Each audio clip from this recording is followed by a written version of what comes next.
He comes in with about 4 clothespins attached to his tie. Is that a new fashion thing? Oh. Okay. Well, I have to ask Annabella Sciorra if a dental hygienist turned painter can find true romance in New York City. It's not easy, especially when you keep missing, just missing the right guy. Yeah. Well, romance is hard to find in any circumstance, no matter how perfect your life is. So.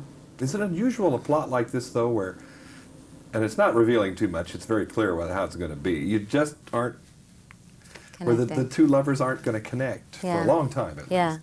It's pretty unusual. I don't know that I've ever seen a plot quite like that before.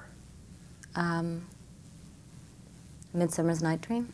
Okay, well, we can go back a ways. Let's talk first, though, about the fact that maybe lately we've seen you in movies that are very high tension, high wire acts, you know, Man That Rocks the Cradle and things like that. And I, for one, was so delighted to see a lighter comedy spin. Is that more of the real Annabella Sciorra we're seeing, or is the dramatic edge something that you still kind of prefer, or does it make a difference? I like both very much. I mean, I was a dancer, and I think I was basically, you know, I grew up wanting to make movies based on things like the Busby Berkeley musicals and, you know, Holiday Inn, and so I wanted to dance and be in movies, but we don't do that anymore. We don't make those movies anymore. But I was more of a song and dance person rather than a actor, but I prefer both. You know, it's just a different, you know, it just depends sort of where you are in your life and, you know, what's happening and what you want to, you know, if you're going through something heavy, you don't really want to be doing a romantic comedy, and if you're like having a good time, it's really sort of hard to come in every day and be heavy, New York City locations, we take them for granted. Maybe audiences haven't realized over the years lately that they've been seeing Toronto locations for I have. I've been realizing that. Well, Warren Light told me that people should be noticing it. If the streets are clean, it must be Toronto. Yeah, or Cincinnati. To shoot on location in New York, though, what special problems does it pose for you as an actress on the set? Absolutely none. Really? Absolutely none. There's no place in the world I'd rather shoot than in New York City. Yeah. I mean, I've been very lucky because I live here. I don't like to work on location. I like to be in my home when I'm shooting.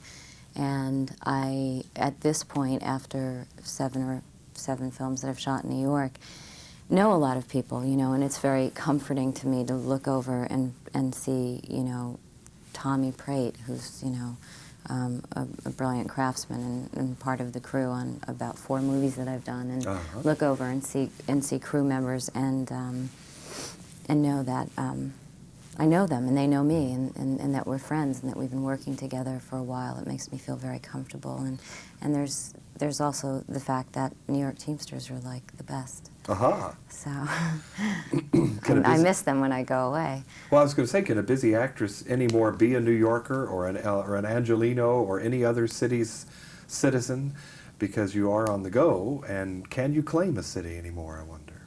Yeah, absolutely. This is my city. This is it's where a I roost live. for you still? Yeah, definitely. Do you know people like your character of Ellen, is her name, correct? Yeah. Do you know people like her who lead sort of double lives? They paint in their little apartment and then lead a professional life elsewhere, etc.? It would be a town, I think, for double lives somehow. Yeah. Yes, I do know people who have day jobs who are aspiring to be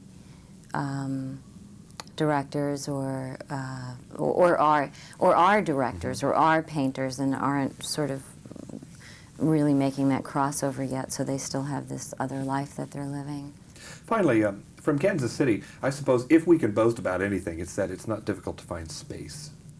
In New York, finding space, privacy, is a very difficult thing sometimes. Do you share that? Does that ever become claustrophobic for you as a New Yorker? No, I don't really have a problem with finding space. I think sometimes that New York just has such an amazing energy to me that sometimes it could be overwhelming. You know, there's just so much stimulus when you walk down the street. There's just so much happening. Because with the crowded conditions and with the congestion, sometimes loneliness really comes out of that, doesn't it? Yeah, absolutely. I think this picture really hits on both of those, the loneliness and the congestion, doesn't it? Yeah, I do. Is it maybe one of the more unique movies you've ever worked on compared to some of the other thrillers and things? It's an ensemble piece. I haven't seen anything quite like it, I guess is what I'm saying. Yeah.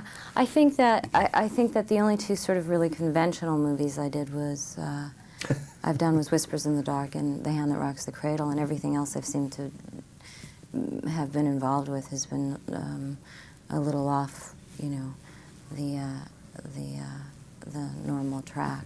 Last question. I don't suppose those paintings were yours, were they, in the apartment? No, I wanted them to be, and I was working on another movie, and I didn't have time to do the preparation for it, and so somebody else had to do it. But I really wanted to be, I wanted to do those paintings. It's been a pleasure to meet you, Annabella Yeah. Sciorra.